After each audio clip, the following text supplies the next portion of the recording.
Okay, good evening, everyone. This is Harlem Network News, and I am Terri Wisdom.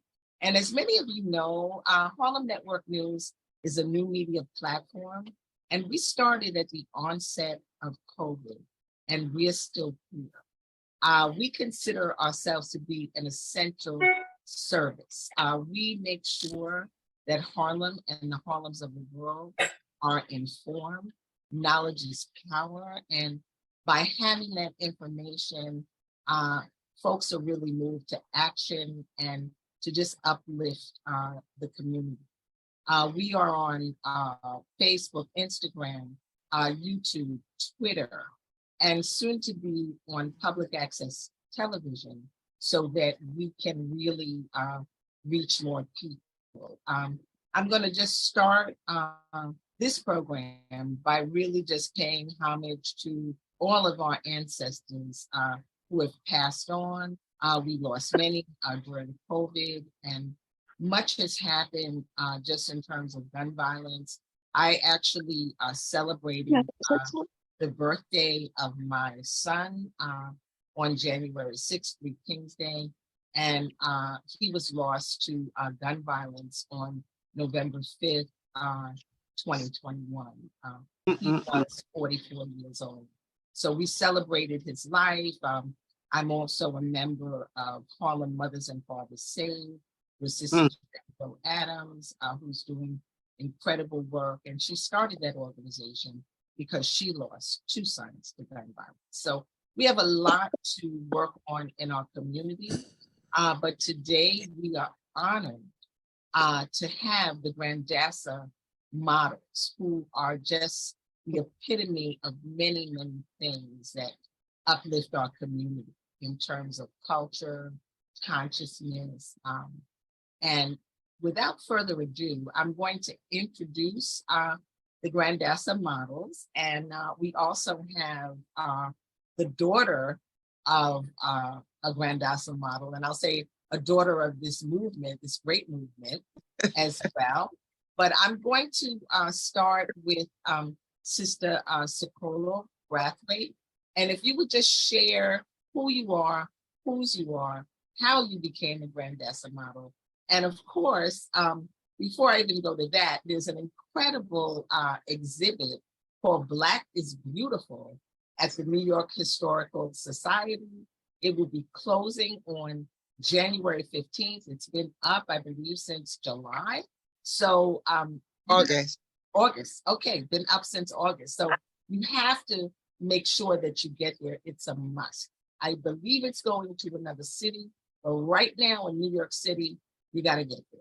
So Sister Kwame, would you just share a little bit about who you are, whose you are, what the Grandassa Models are, and then we're going to go to, we have other Grandassa Models here with us, Sister Barbara Solomon, Sister Ajubu Bartley, and we have Queen Nzinga, who is the daughter of a Grandassa Model in the movement. So, Sister Kwame, thank you. Thank you. First of all, my sincere condolences in the loss. Gun violence really impacts the community. So sincerely, I know your daughter and known you a long time, and you're incredibly brave the way that you've handled it. So I have to commend you on that. I met Kwame and Eli. Well, I'm Kwame Brathwaite. My husband's Kwame Brathwaite, photographer, and I'm sister-in-law to Yolande Brathwaite, the activist who's passed away. I met the two of them. They were always together. Everybody thought they were twins and would always confuse them. But I met them I was shopping on 125th Street when I was like 19 years old. And they invited me to come to AJazz and told me a little bit about what they were doing. I, however, because they were grown men, it just gotten out of high school, thought it was something fishy.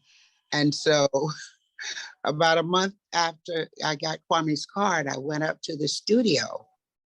But when you walked into AJazz and saw those beautiful black and white photos Jean and Clara and Brenda and the Grandassa Models, it was like I was home. I mean, I just fell in love. The pictures, it was just beautiful. Never saw Black women photographed with natural hair before. And, became a part of the group. We married, we have 2 children.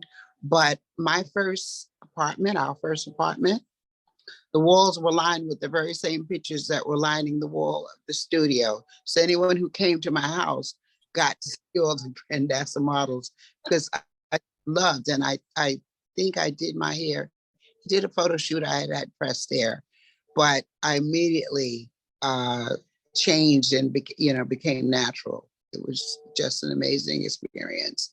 So we've been married 50 plus years. I won't say the number. And congratulations. For me, I was asked the question recently, did I think that we'd have this impact? So because I was around them and around what they were doing, I really thought we had this great impact and that everybody worldwide knew about us.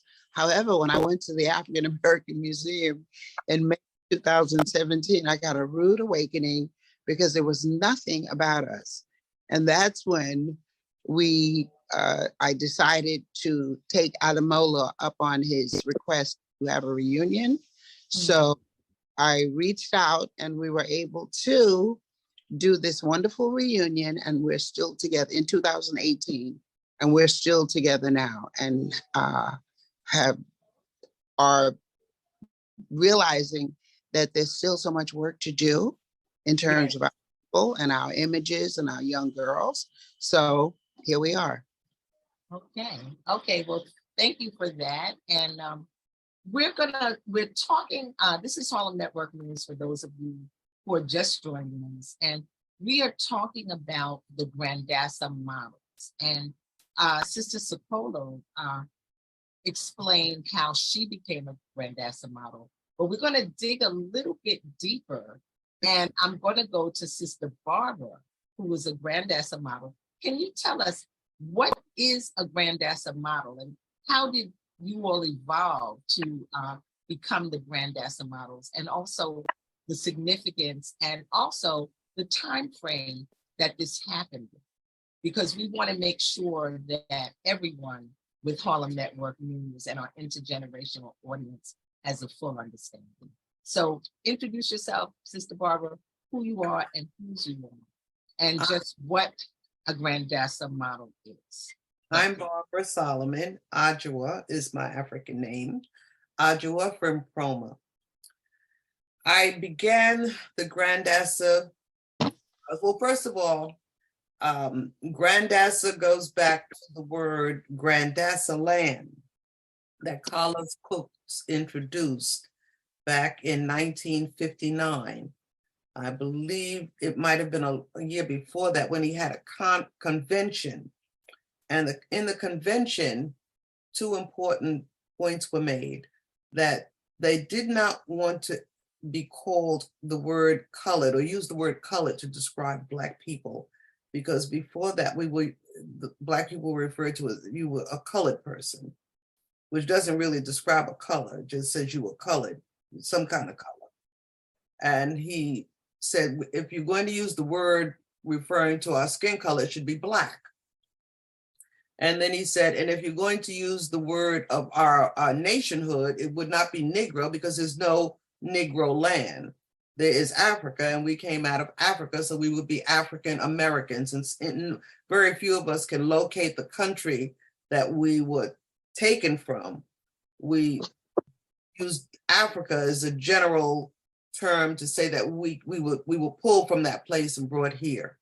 So we were to be known as African Americans, and the color, if you using a color, it would be Black. So there would be no more Negro used. And you hardly hear the term Negro used unless it's in a sarcastic statement. When someone say Negro, you need to do such and such and so.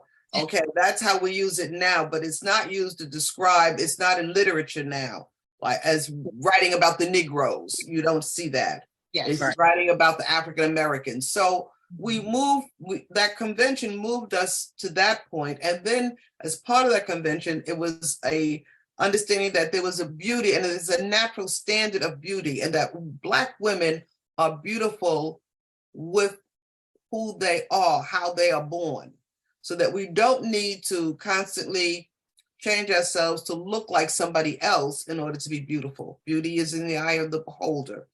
And we weren't holding ourselves as beautiful back then in the 50s and the 40s and 30s and on back.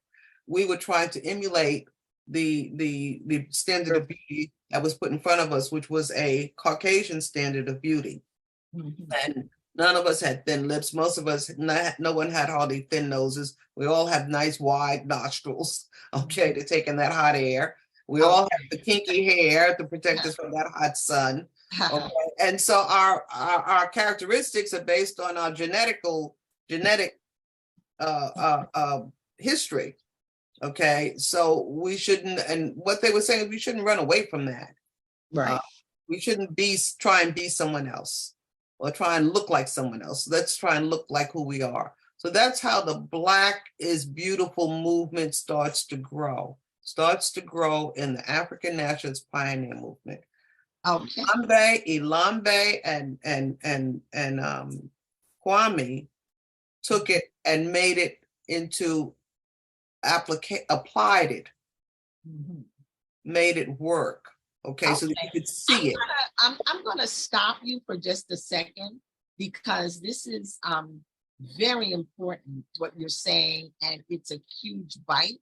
So this is Harlem Network News, and I want everyone to really be able to digest this. So you spoke about a conference, and that this conference was set by Carlos Books. If you could give a little bit of a breakdown in terms of the time frame, when the conference happened, why the conference happened, and at this conference, which I learned the last time that we were having a conversation at this conference, that it was determined that we would be called Black and no longer legal. And I think it's very significant that this happened in a conference. You know, a lot of people really don't know. They think, oh, it just was some kind of transition. But the fact that there was actually a conference and decisions were made. So if you could just elaborate on that just a little bit, and then I'm going to go to you, Sister Eva, and you can take it from there. Well, as I said, as a result of the conference, the Black is Beautiful, the notion that Black is beautiful as being Black, as who we are. And as I said, during that conference, Ilambe was there and Kwame was there, and they took the idea and applied it. The application of it turned into the Grandassa Models. The word Grandassa grows out of what Carlos Cook called Grandassa land. And there's no such place on the planet as Grandassa land. It's a hypothetical thinking of a place in I guess, imagined place. Okay, a conceptual. Yes. Add to that? Yes, go on. Okay, I love it. Yes. This is the conference was held in 1959, and Kwame and Ilambe were there, but the HS members, including Bob Gums and Frank Aju, they had all attended the conference. Now, the thing that came out of it also was that, and Ilambe is credited with saying to Kwame initially, we need to find a way after the conference and then the subsequent the Miss Natural Standard of Beauty contest that Barbara participated in. As she said, the women didn't wash their hair. I mean, they didn't wash their hair natural. But the years after that, like in 59, I think you were in 59, in 1960, when the woman came to pick up her winnings, her hair was already straightened because she had to go to work. 1961, the same thing. So Ilambe said, you know what, we have to find a way to get the women to see just how beautiful they are and get them to keep their hair natural. So they called Bob, because they were living in the Bronx at the time. And so they called Bob and he agreed. So then they recruited that same year after the 1961 uh, Miss Natural Standard of Beauty on Garvey Day, August 17th. They And recruited. speaking of Marcus Messiah Garvey, for those of you who are just joining, there's so many names and so many of our heroes and sheroes, and it's important. So thank you, Sister. Marcus Garvey annual Miss Natural Standard of Beauty in 1961. Once they agreed that they should recruit some young women who were bold enough to keep their hair natural, they recruited the original 8, including Black Rose, who did your first haircut. Yes. Clara Bugs, and 5 of the young ladies. And then Bob was part of AJAZ. So when he told his sister about the show that they were doing in the spring of 1962, actually January 1962, she came to the show, Jean Gums, and for the show. So she's number 9. We don't know who's number 1 through 8 because they were recruited together. But we know Jean was the 9th one because one show, she immediately joined. So the fall show of 1962, Jean was a member of the Grandassa Models. Okay. Well, thank you for sharing that. And this is Harlem Network News. I'm Terri Wisdom, and I'm going to be sure, because Harlem Network News also does a newsletter. So I'm going to make sure that we write an article and really chronicleize this and have some photos of then and now, so folks can really get the full understanding. So you know that people set this up. It didn't just happen. Some of it is organic, and it's very interesting because I think even today, I would say we're still having what my daughter would call hair wars, in terms of, finding ourselves, loving ourselves, color wars. We're still having all of that, which is so interesting because at that time we thought we had done the work and, this was all getting dispelled, and we had our say it loud, I'm Black and I'm proud. And I do want to shout out Black Rose. At the time, I grew up in Queens, and I remember getting on the train and coming to Harlem at getting there at 8:30 in the morning. And Black Rose gave me my first Afro. And, it was more than that because it was like a ritual. She was talking to you, and she wrote a poem for each person. And she was like, we're going to cut this out of your hair. Precious. I mean, it was really a full experience. I don't think I left there till 10 o'clock at night. Yeah. And I had to get back on the train and go to Queens. And, I think I was 15 or 16, and whatever the party was, I missed it by the time I got there, but I didn't care because I had this beautiful Afro, and I had been, I had a consecration. So it was just a beautiful experience. And I have had the honor and pleasure to know Black Rose throughout the time, and our birthdays are very close together. So I believe that in some ways we can be experienced. So Sister Ajuba Bartley, would you share your experience and your involvement and enhance a little bit on the things that have been said so far? Well, as a child, my parents would go to the Naturally dances every year. My father met Alambe at Miles Davis's house, and he came home and he said he's doing something because they were pretty much Afrocentric somewhat. Okay. And when we went to the dances, it was just wonderful. African dancers and drummers and jazz singers, which they were into also. But one of the things I'm recollecting that connected, my sister was involved with organizations, and what they would do is they would invite the African diplomats, and they would show African dancers and drummers so that they could know that they didn't just have to rely on Europeans for their entertainment and bring the other European women to them. And so this just fit in. And so I had a wonderful time at the dances. I learned a lot. I met so many people who were doing things. Like I met Betty Shabazz at one of the dances. She was pregnant with her twins at that time. I met Ozzie Davis and I would see Sun Ra, like I said, Max Roach. My mother was a singer, and Joe Grenage, and she sang there. And there were just, Secolo and Barbara, how wonderful it was. And I would see Queen Nzinga's mother, Jean, model, which was a very beautiful woman. And also, I just would remember every year Frank Adu would do a depiction of, he would do the July 4th, Frederick Douglass's poem. Okay.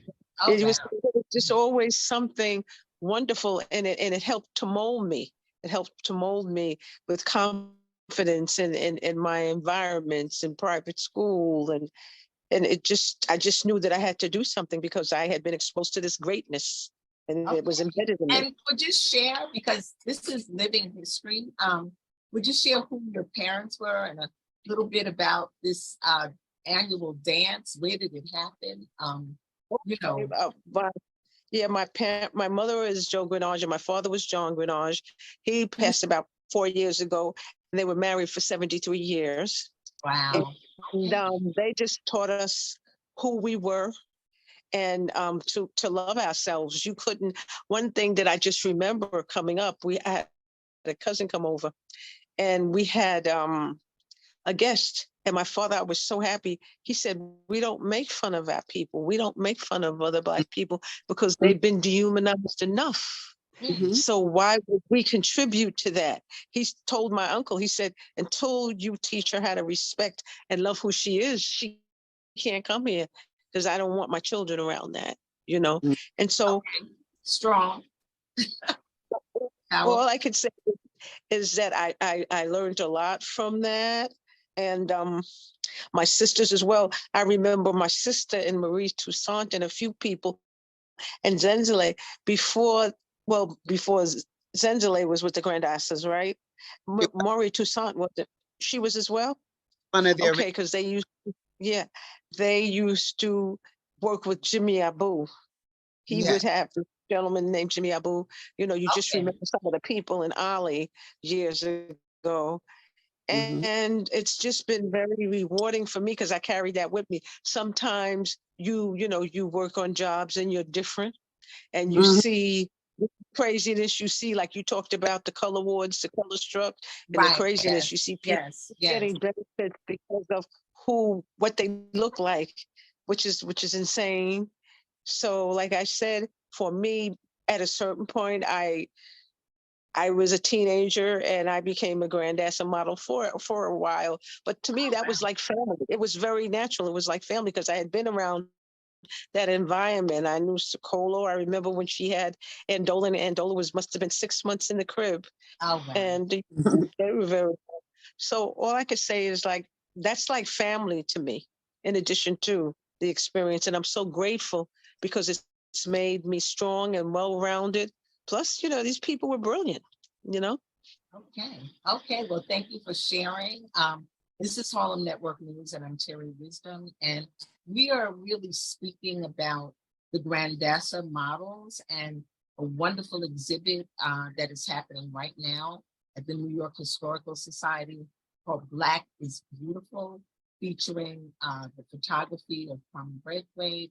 It also is featuring the Grandassa Models and some of the clothing that was made by the Grandassa Model. So it's amazing, and it's a piece of history. And we are really experiencing a piece of history right here and now.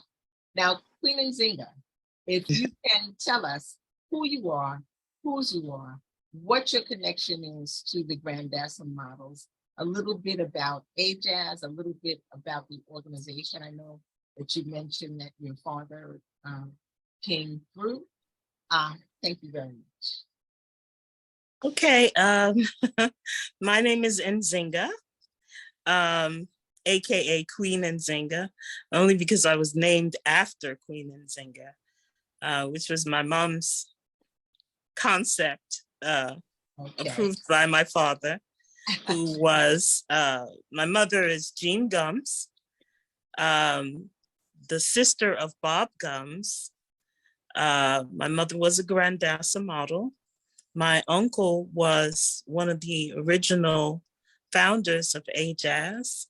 My father was the chief officer for the ANPM, which is the African Nationalist Pioneer Movement. And they were all Garveyites. So, conceptually, what I believe, because I wasn't there, but Okay. what I believe was that what came out of AJAS and the Grandassa started with Marcus Garvey and the thoughts of Marcus Garvey and Black business, supporting Black businesses, and the concept of Black people being self-sufficient and independent and beautiful. And I grew up around all of these beautiful people. I call them my uncles and my aunts, which they were. They're my godparents. And, and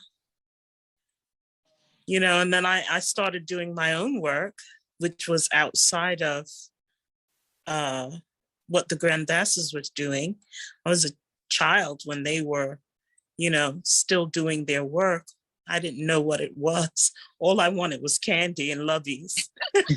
You were there, but I'm gonna just stop you for a moment, because you did talk about the African Nationalist Pioneer Movement, and your father was a part of that. If you would share who your father was, it's really, really important, because we've got to tell our own stories, and then you'll circle back and tell us what AJAS stands for. So yes. My father was Charles Morkio G. Isaac Peaker. He was the second in command next to the founder, which was Sir Carlos Cooks. Mm-hmm.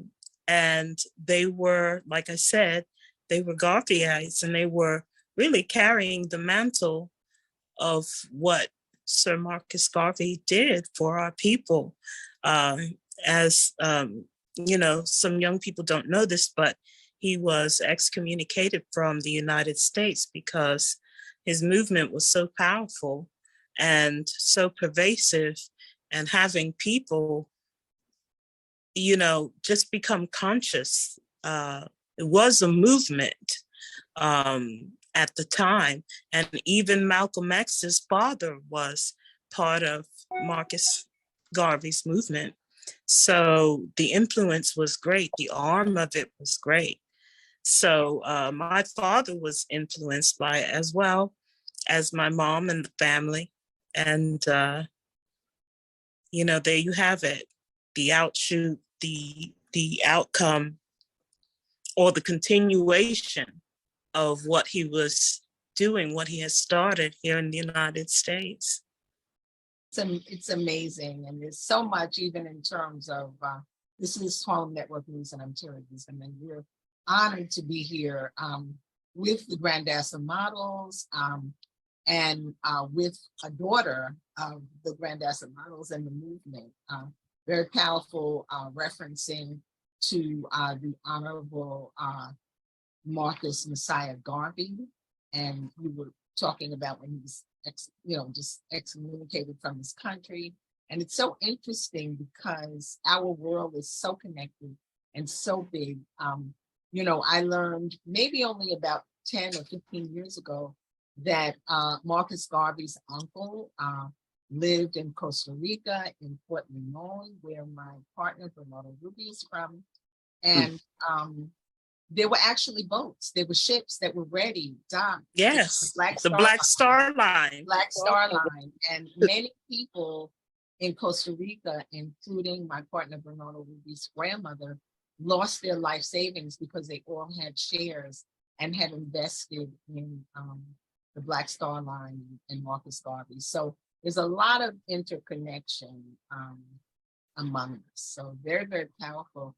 And Queen Nzinga, would you just share a little bit about what AJAS is, and a bit about your uncle, Bob Guns, and his connection? And then we'll circle back around and speak more about it. But I just think it's so important that everyone understand, how this grew why it grew and the motivations. And, these are heroes and sheroes that stood out and really laid a foundation for where we should be today. So thank you. Well, I'll tell you what I know. Okay. Because like I said, I wasn't personally there. I wasn't even born when they were doing this. Okay. So what I know, the stories of the adults and how they told me about everything, how it started. And they were all in the Bronx together. It was Sir Ilambe, Uncle Kwame, Uncle Bob, Uncle Frank, Uncle David. Am I missing someone? I feel like I am. Cletus, Uncle not Cletus. Founders, not originally. Oh, the founder. Okay. Yeah. There were five. There were five that were the founders. Six. Yeah. Six. So Kwame, Bob, and David K. Ward, Frank Adu, and Chris Asamandisi's Hall. That's right. Yes. I'll have to get him. Excellent. He gave us our first African cartoon. Okay. Amazing. Our first superhero.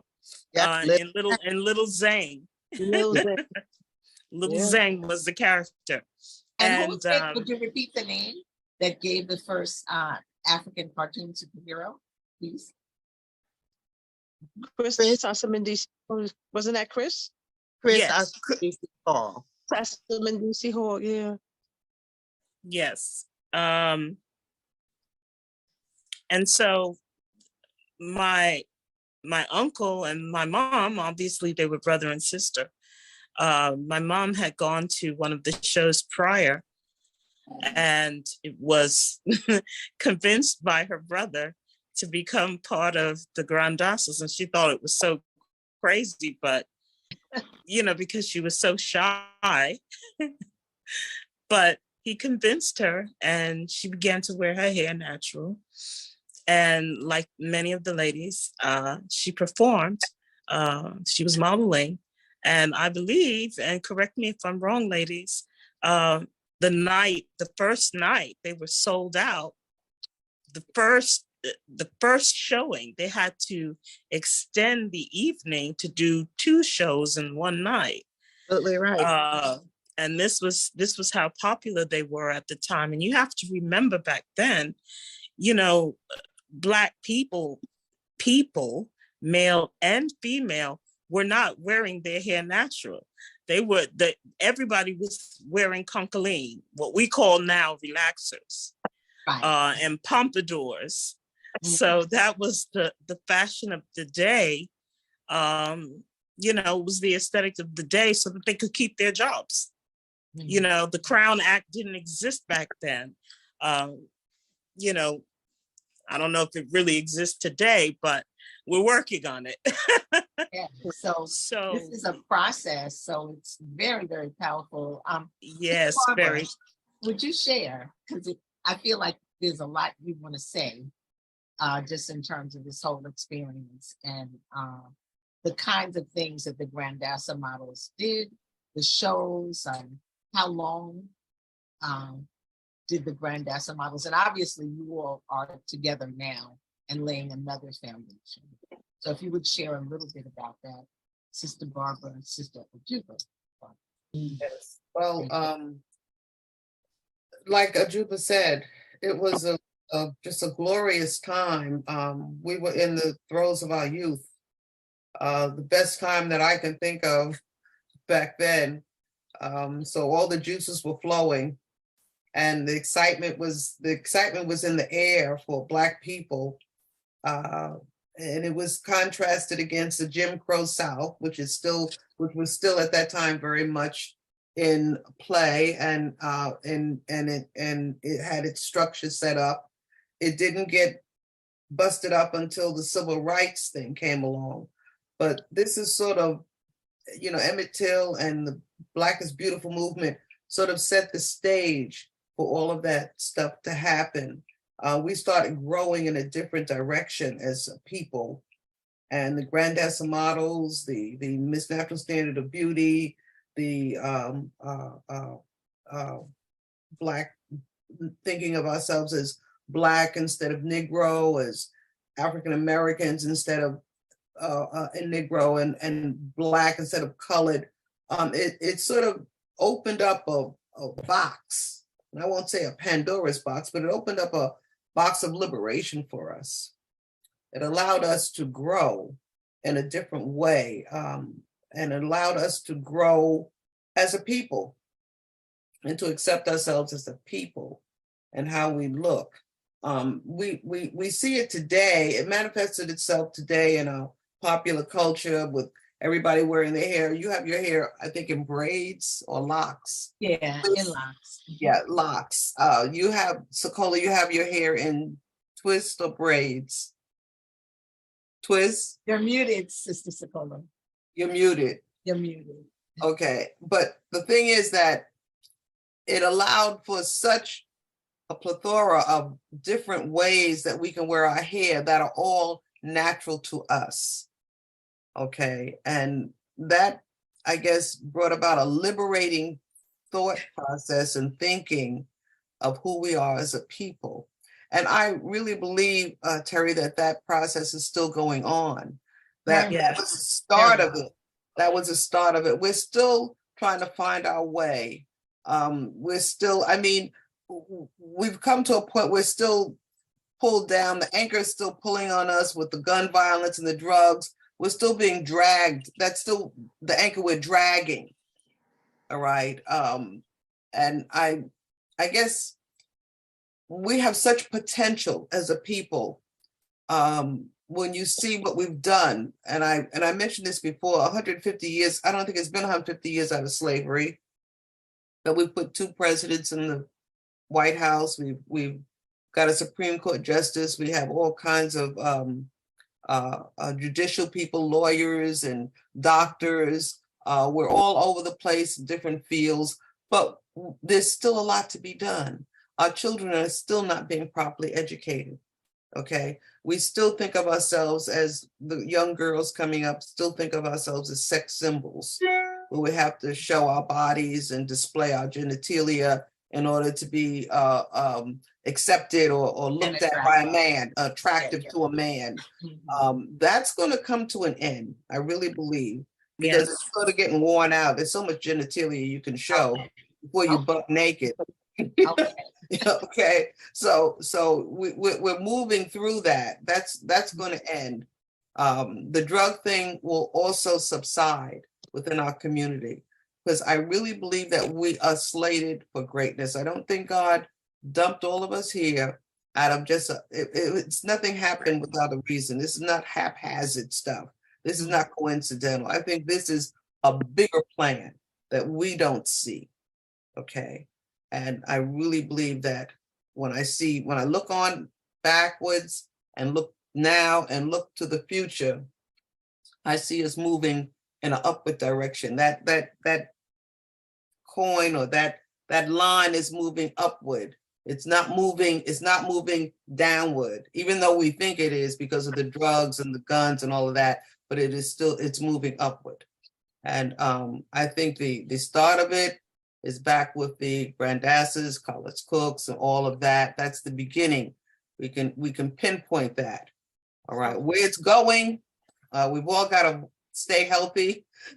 Absolutely. to see where it's going. It's not going to end. I feel like, if I can interject, I Absolutely. feel like it's going to circle back around, because everything old becomes new again.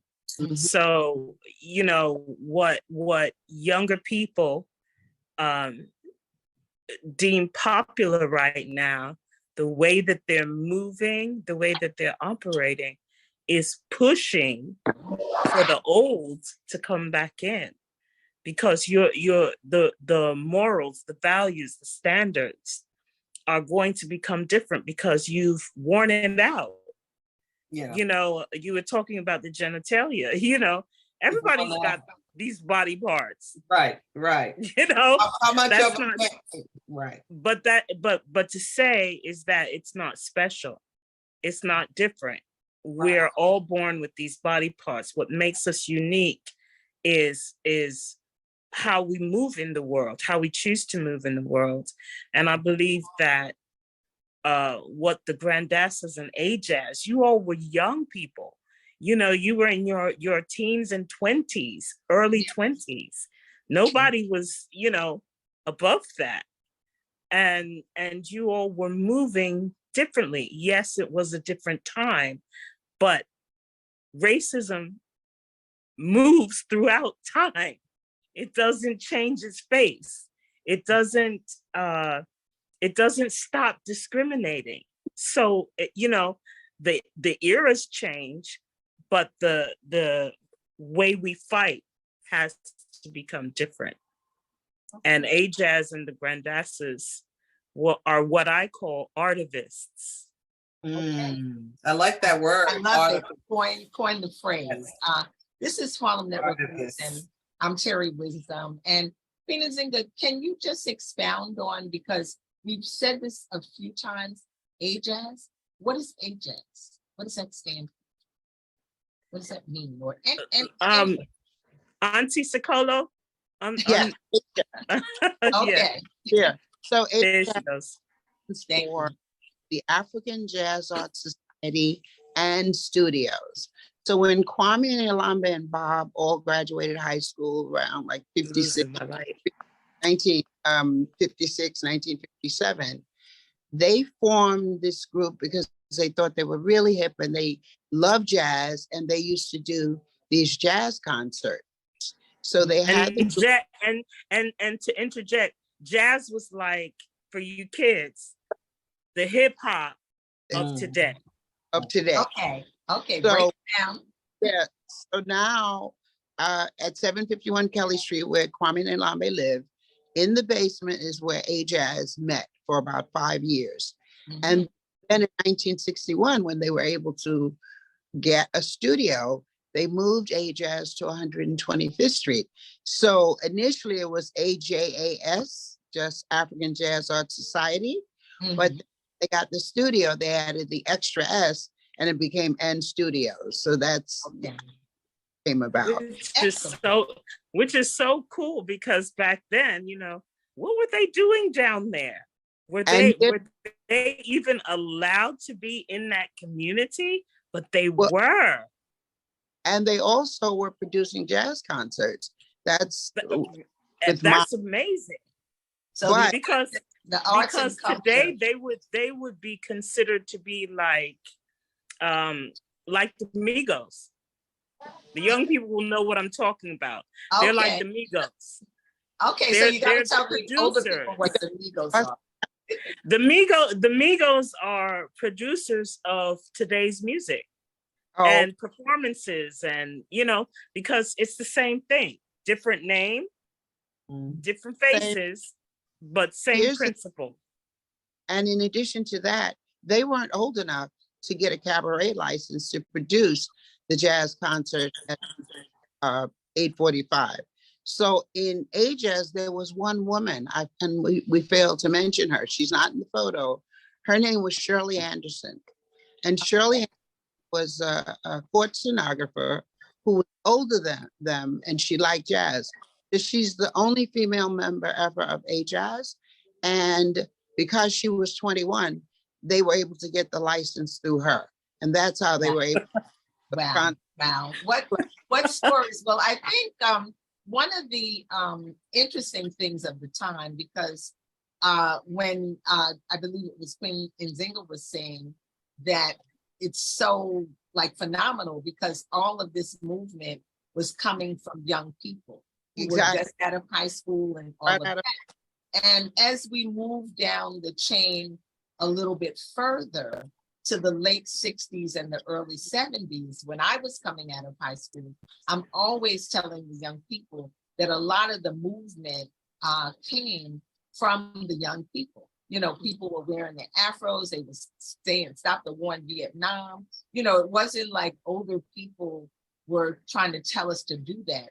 A lot of the movement was coming from the young people, and it was coming out of, as I believe Marcus Musayagari would say, it was coming out of the circumstances and the conditions, because people that were in high school were getting drafted. So it was directly impactful. And then obviously the foundation with the conferences and the change of going from, colored to Negro to now Black, had happened. So we were right there. And there were people, my partner, Bernardo Ruby, was just shared with me that he was a student of Charles Pico. And the circle just continues. Yeah. That was, he was a student, and Chris, and I don't want to ask Chris Paul. Aceman. Yes. Aceman DCs. Yeah, SNBC worked with him on one of the first Black character dolls, the Huggy Bean doll, which I believe Bob worked on that as well. So we must say, just let the circle be unbroken. So let us fast forward a bit to where we are today and to how and why the Black is Beautiful exhibit got to the New York Historical Society. I know there is a book that came out of Kwame's work, and there was a program, I believe, I was there at the Schomburg for the book signing. So how did we get where we are right now to this New York Historical Society? Where is the exhibit going to go after this? And what are some of the plans that the Grandassa Models have to really help the change in our people? So I'll do the exhibit, but maybe a Juba who didn't share that part of what she is doing is she's working on a research. But I'll just share about, and maybe Juba, you can share about the Grandassa Models and Adjua in terms of our moving forward, what we plan to do. The exhibit came about because our son Kwame Samori, we have huge storage where all of the years of work and all the photographs and negatives and films that his father had taken were really just sitting there. So he and his wife decided that he was going to archive his father's work and basically share it with the world. So he's collaborated with the gallery, Phillips Gallery in California, and then a connection with Aperture for the book. And so that's what they've basically been working on. And one of the things about Kwame's work, whether it was Grandassa Models or musicians or people or covering the political scenes, or when we would go to the UN invited by the various dignitaries and countries that we supported when they weren't free, who, got their liberation as a result of them working with them and supporting the SWAPO and ANC. So the exhibit basically covers the period from 1956 to 1970 in terms of work. There's nothing that in terms of the current things that he was still. So the cutoff was 1970, and it was an attempt to show the history, but also Kwame was asked how he wanted to be remembered. He basically said, I love my people and I want the world to see their beauty and their creativity.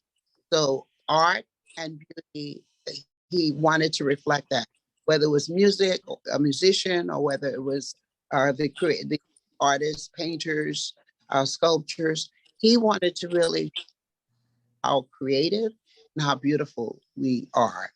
And that's what hopefully it's doing. So the exhibit started in California. It has basically traveled to Texas, Detroit, South Carolina. It will be going to Birmingham, Alabama, which will be the 8th stop when it leaves. And then the plans, my son's exhausted. I asked him if he's planning to do some additional places, and he was saying, let's rest for a minute. So from May of 2019 until currently, the exhibit has been traveling. Wow, Mm-hmm. that's powerful. Yeah. Wow. Okay, that's amazing. But Yeah. it's just I'm Terri Wisdom, and this is Harlem Network News. I'm here with the Grandassa Models, and I would say the Grandassa Models Plus, because it's a very circular story. Yes. We are talking about AJAZ. We are talking about the African National Pioneer Movement, and we're talking about where is Grandassa Models going. We're talking about the exhibit. The book, what is the title of the book that is of Kwame's work, and what time period does that cover? What else but Black is Beautiful, which is what we go. And part of why he's now being recognized so much as a great photographer is film, just like TV. It's not geared the color, and Zenga could speak to that in terms of her work as an artist. Yes. It's not geared to our skin tones. So in order to get the tones, when you look at the photos in the exhibit, in order to be able to do that, there's certain things that he had to do when he was in the darkroom developing, or even when he shot, in terms of how quickly, shutter speed, aperture, how wide the opening is. Mm-hmm. So all of that he basically mastered, and his work reflects. You see the tones when you look at those pictures that are there, and they were taken 55, 60 years ago. Yes. Yeah. How vibrant they are. I shared pretty amazing. Not to interject, Sister Sokola, but I think I shared with you, I took 2 of my grandchildren to the exhibit, and one is 11, he's 11, and his sister is 17.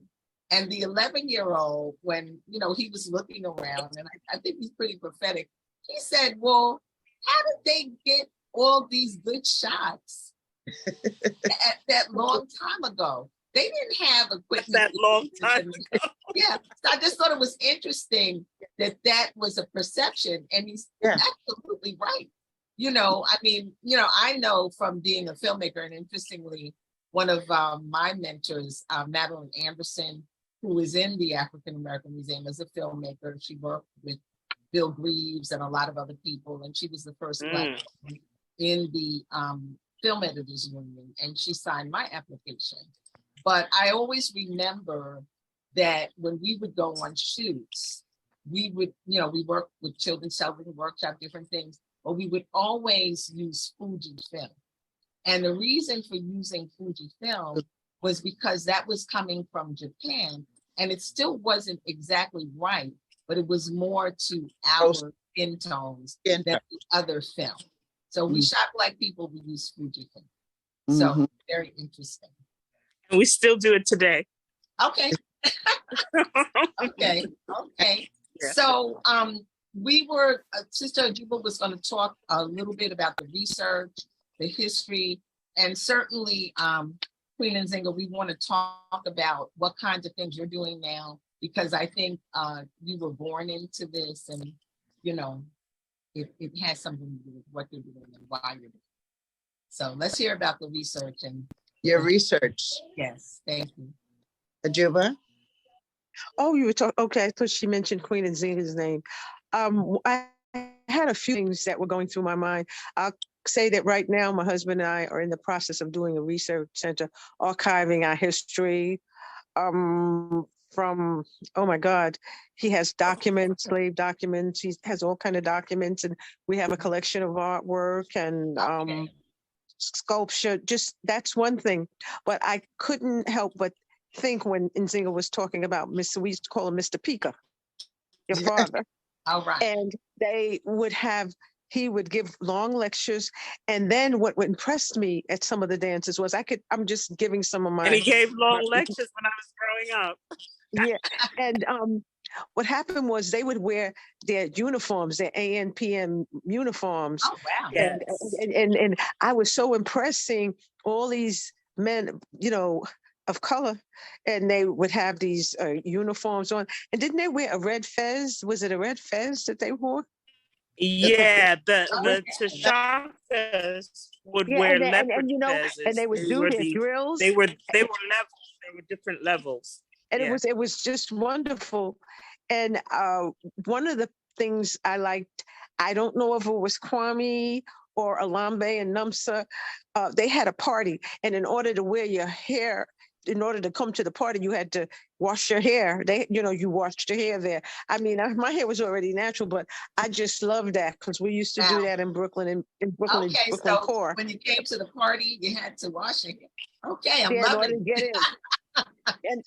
And then, it reminded me of an experience when I first started teaching. I was at Pratt Institute, which was across the street from my house in Brooklyn.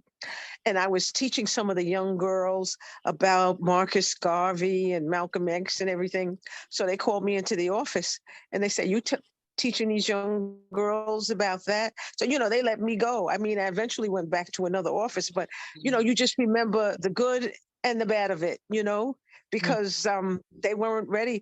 And some of the girls' parents came in and said, we're not teaching them to be free. They said, we just want to get that little money every 2 weeks they're getting for being in the program. Wow. I was so hurt, but because I was raised differently. And they said, I'm not interested in no Marcus Garvey. But later on, I saw one of them and she said, you were right. I said, okay. So it's just something, the cycle that we go through. It's a journey and it's a cycle, and it is still a war. Yes. It's still a war. You said it. You said the word. It's a war. It is a war. And you were saying you and your husband are working on a lot of research. And is your husband an artist or as well, and what is his name? Because we want all of this. He's a collector. His name is Hassani Bartley. He's a collector. Okay, you. He retrieves, he retrieves, acquires information, and he used to tape for the Patrice Lumumba Coalition, which Alambe and Kwame had at the Harriet Tubman School, for many years, and that's an offshoot of AJazz because that's who was doing the work. And we were able and fortunate enough to tape presidents and, ambassadors. I mean, so many wonderful, exciting people, and that's the way it's been. That's what AJazz did. So trailblazers. So what about the Grandassa Models now? What is the mission, the goal? This wonderful Black is Beautiful exhibit. And can anybody expound? I mean, people are going to go to the exhibit, they're going to see the exhibit, but what's in the exhibit? Can you just share a little bit about that? Who would like to share? Barbara. Adjua. What's in the exhibit it's a photographic exhibit that sort of tells the history of the Black is Beautiful movement. I don't remember the first thing you see when you walk in the room, but I know Bob Gum's sign of Black is Beautiful with all the models in lining up to form the letters. A very iconic photograph when you walk in. And most people, as you say, are impressed with the level of quality that the exhibit holds when they walk in. They wonder if we are those people. They look for those people that they see on the walls because it looks like they were taken yesterday. Yeah. Those pictures don't look like they're 60 years Quality. old. Yes. So And also those pictures look like they come off of somebody's cell phone today. Yes.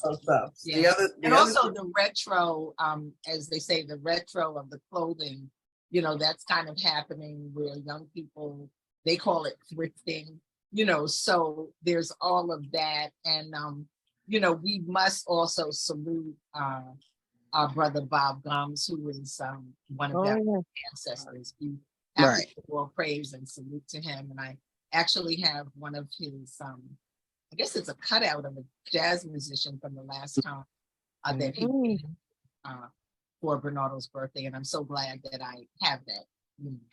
So, Lovely you know, altars. many trailblazers. So what's the plan for Grandassa Model? And for our models, we know that we are sort of past the time where we could physically step on the stage and model. We're not trying to be that we were 60 years ago, but we do feel as though the race, the group, our group of people here in America, the women need guidance. First of all, it's my opinion, the woman, if you educate women, they are the first to bring life, okay? And that life that they bring, they feed it. And they are the first voice you hear is that of your mother, all right? And your mother is with you even up to the time you get ready to go to school. So there's a very big impression that you make on human beings as a woman. And we feel as though women in today's world, and Black women in particular, have not taken their proper place spiritually as guides to this process, that we're so busy trying, many of us are so busy trying to look sexy, you know, and this culture promotes that. This culture promotes glam in the bottle, and I'm not saying anything to what you do as an art form, but a lot of people think that Well, it's true. the idea is to be glamorous. It's not about glamorous. It's a spirituality, a deep spirituality in a female. And that has to be because we bring the life. And that's not being recognized. What's being recognized is her body parts.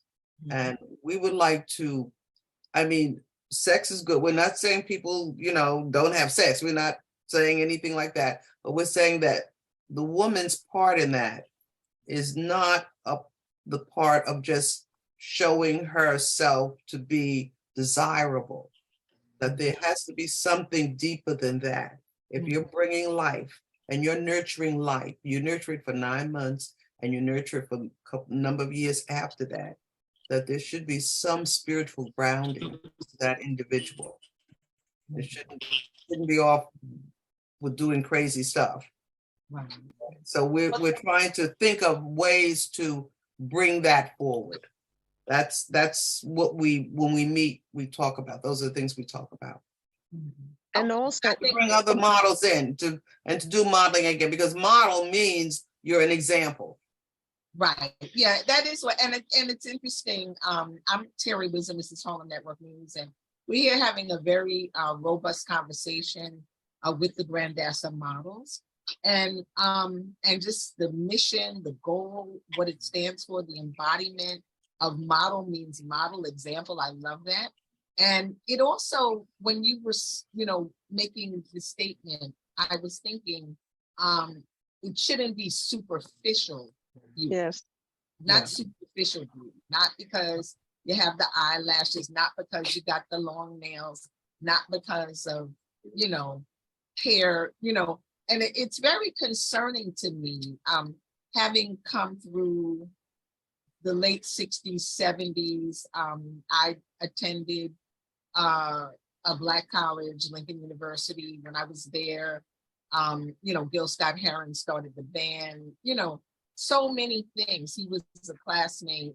And to see the change of us going from Black is Beautiful to people going back to straightening their hair, going to extensions and weaves, and, you know, even some of the sisters coming over from the motherland, not that there always wasn't, quote, something called Natanola, but, you know, people bleaching their skin and even getting rashes from doing it. It's, you know, it's concerning that we roll back that far. And I kind of think of one of Gil's songs at that time. We called him Spider-Man based on a book he had written. But it goes when he said it's winter in America. You know, things changed and it went back to winter. And so the question is, how do we, and I know that the Grandassa Models are working on that by example, by being models, but how do we connect to these young women, to these bringers of life, so that they understand who they are, you know, because some of the extensions are coming from other parts of the world and China, you know, and even some of the programming that's happening, you know, through all kinds of artists from Tyler Perry to whom. Like, what are we promoting? How do we shift that?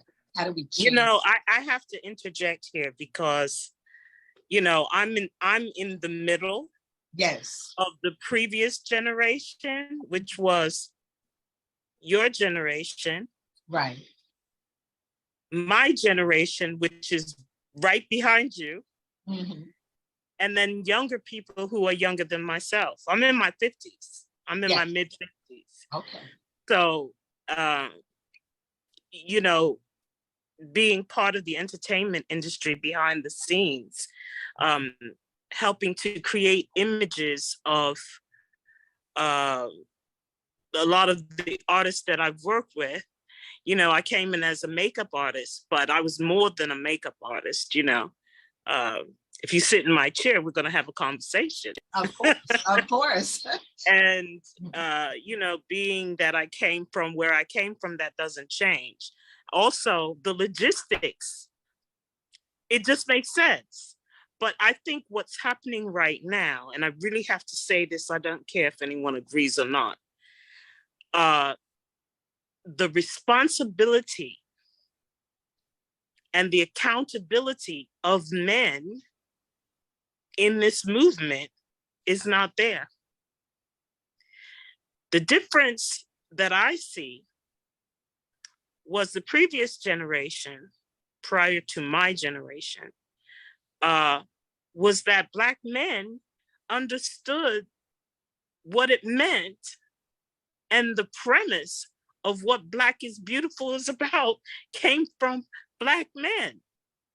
Interesting. I love it. And I love it. yeah, come on, think about it. Okay. And they supported, and they gave their life and for they it. wanted, listen, they wanted the women to wear their hair natural. The women were holding on to the straight hair, but the men were saying we want it natural. I think that what I hear today is a lot of the young men say they want the hair natural from a lot of these young women today who are wearing wigs. Now, I'll tell you this, you know, I've worked with big name celebrities, and what we did was for entertainment. That was not supposed to be for your everyday living. Mm-hmm. How you walk out in the street, it was for entertainment. What is entertainment? You listen to it for about 2 hours, and then you go on about your business. It wasn't supposed to be your everyday life. It's fantasy. What you live is reality. Mm-hmm. And so what's happening today, I'm on low battery. Okay, we're wrapping up. We could do a 12-hour session here, but we can't. But what I'm really trying to get at, and speaking to the younger generation so we can understand this, let's bridge this gap, because I'm seeing it. I'm in the industry. What's happening is a lot of the young women have interpreted what my generation of men started doing. They started going to other ethnic groups and saying that they were beautiful, they were better. And this mantra is still happening today, by the way. Putting them in their videos, making them, you know, propping them up. Meanwhile, Black women with natural hair had to fight to be in the program. Right. Meanwhile, in the 60s and 70s, they were the tea. Right, yes. Everybody wanted to be like the Black woman. And so now we're seeing a shift because our men have shifted and their preferences. Here comes the skin color, colorism, featureism meaning the features of your face, your eyes, your lips, your nose, all of that. No. And texturism meaning the texture of your hair. all of this is in proximity. Their preferences are in proximity to whiteness. And that's what their standard is. And so these young women, they don't even know that they're doing it. They really don't see it. So you're not buying Afro wigs, you're buying straight hair wigs. And You're buying straight hair wigs and you're putting the colors in, which we don't mind if it was, if your hair was natural. But and what's interesting was that the Grandassas picketed in the 60s against the wig shops, I remember. The wig shops in the 60s. So if they saw these girls today, my mother would be like, what? So this is where I believe the aesthetic of the movement has changed. And what I did working in entertainment, I was privy to neo soul before the rest of the world was privy to it. And so going into the meetings, I had break that down when you say neo soul, because what? Said you were privy to neo soul. Well, I'm trying to explain it to you. Okay, thank you. Neo soul, I had a contract with record labels, which was, never done before. A makeup artist having a contract with various record labels to work on their artists, on their images from out the gate. So I had my hands on artists before they came out. All you heard was the music. You never saw them. Wow. So they had to go through the process, and part of the process was the grooming. And neo soul was on the table, and when Erykah Badu came in, the record execs were like, okay, what's that on her head? Yeah, we can't do that. That's not going to sell. And I had to tell them, I said, this is part of the culture. Neo soul is rehashing soul music. Soul music back in the 60s, those people, men and women, were wearing their hair natural. There was a movement happening. It wasn't just the civil rights movement. The movement also was involved in their aesthetic. And so behind the scenes, fighting for our aesthetic with afros, natural hair, curly hair, gay lays, head wraps, all the things that we do, I had to fight for it and make them understand it and how it would assist in the number crunching that they were doing, because the aesthetic was part of what you're selling. We live in a video age now. Yes. Before, performers used to just go on stage. There was no video age. Right. Yes. But yes, when MTV and VH1 came in, Michael Jackson had to pay off MTV so that Black videos, his video was the only Black person playing, because of, they weren't having even him. But it was he and Prince that broke through the veil of MTV to show Black artists. And so, very much the truth. Yeah. And Terri Wisdom, Harlem Network News. I'm here with the Grandassa Models, and we're dropping all kinds of knowledge. And I remember when everyone on MTV was white. And you're right about the Michael Jackson, the Prince, and all of us were watching something on UHF TV for Video Music Box, because that was the only place that you could see. And that was the only place that played hip hop. Yeah. Okay. So very, very interesting. Sister Sokola. Yes, ma'am. Well, I actually have to leave. We all have to leave. There's so much to be said. I would just say one thing that's a thought, that media actually oftentimes can shape what people think and what people do. And that's why Harlem Network News and Grandassa Models and exhibits is so extremely important, because people are looking at images and modeling themselves after. And we want such a cycle, you know, where 20s and 30s, it was hair, colorism, this, that, and the other. Then we got to, you know, the late 50s and the 60s, and now it went a full circle back. But I think that the consciousness, the culture, the respect, who women are and what they do and what they create, and even what the men think is a critical process. So we'll have a brief closing statement. We'll let you, we're gonna do brief.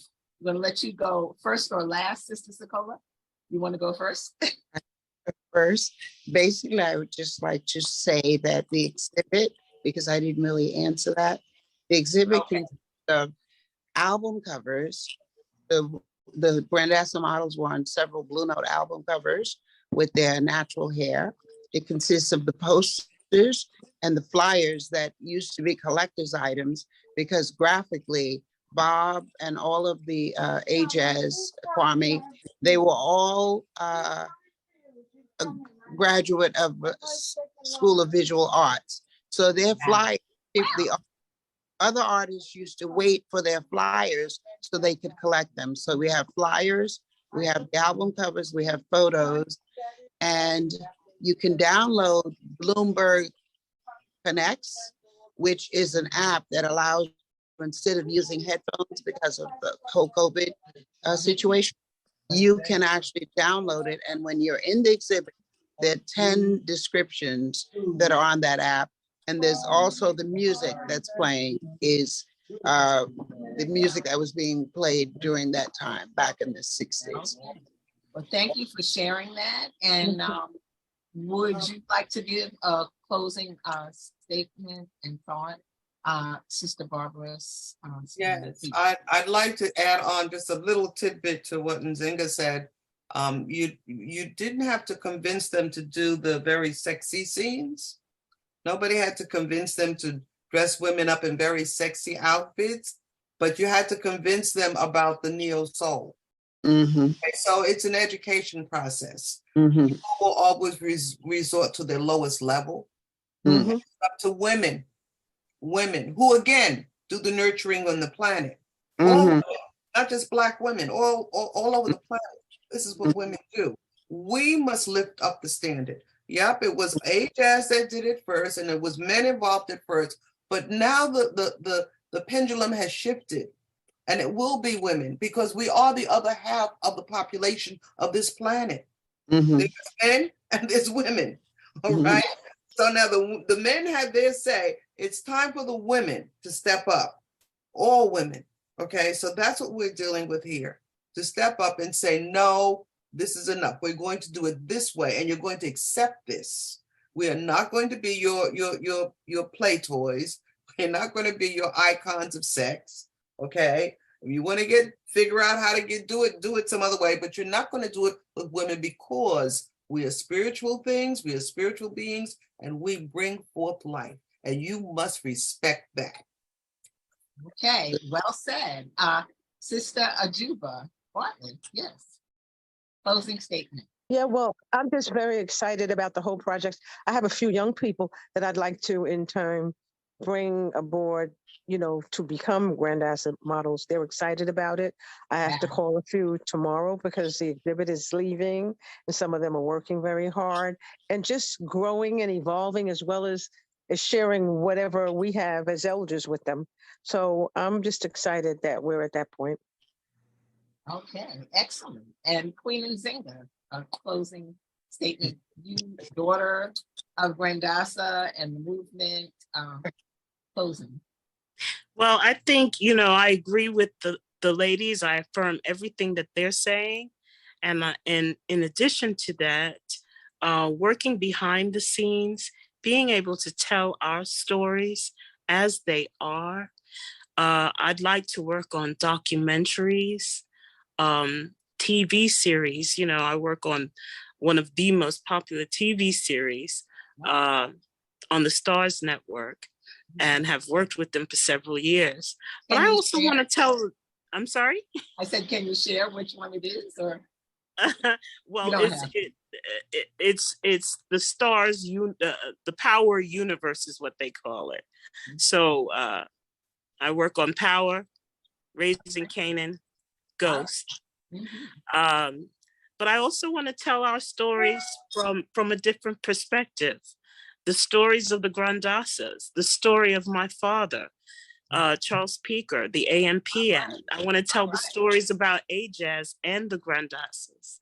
So I'm here hoping to really get the word out to younger people. And this is part of their history. Everything old becomes new again. Okay.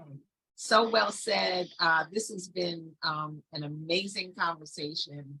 I was feeling a little low when we started, but I'm really uplifted. I'm inspired. I am hopeful. And this conversation is about what Harlem Network News is about, assuring that people are informed and knowing that knowledge is power. So it's great that you're thinking about the documentaries, because we dropped a lot of things, and for people to really get it, it'll be on our YouTube channel, of course, it'll be on Facebook. It'll air tomorrow. I'll make sure that everybody gets the flyers at about 7:30.